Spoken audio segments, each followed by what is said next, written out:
पण माझ्या गावामध्ये 100% नुकसान झालेलं आहे. भाई आपण इथं उभं टाकलो, आता जर तुम्ही या झाडाचा माप घेतला तर 10 फुटापासून पाणी गेलेलं आहे. त्या पिलियरला बघा ना सर, आता बघा पिलियरला पाणी कुठे गेलं आहे तिथे. घाई काय येतं? आदेशाप्रमाणे काम करायला तयार आहे नाही मी काय म्हणतो, नाही आदेश सर नाही ते सर इथं आता सर ना आदेश दिला. एक मिनिट लावा. तहसीलदार साहेब, मी आता कलेक्टर साहेबांना सांगतो, मला काय म्हणायचंय, तुम्ही काय स्वीकारायचे ते नंतरचा भाग. यांना ऍक्च्युअली जी परिस्थिती गावामध्ये आहे ते मांडू द्या.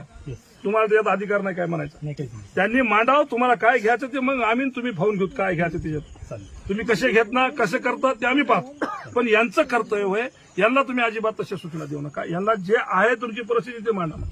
आणि यांना काय घरातून कोणा तुम्हाला नाही ना, यांना नाही ना, कोणाला द्यायचं नाही ना, सरकारला घरातून द्यायचं. आम्ही टॅक्स भरतो, सर्वसामान्य लोक टॅक्स भरतात. शेतकऱ्याला सुद्धा तुम्ही जीएसटी लावलेली आहे.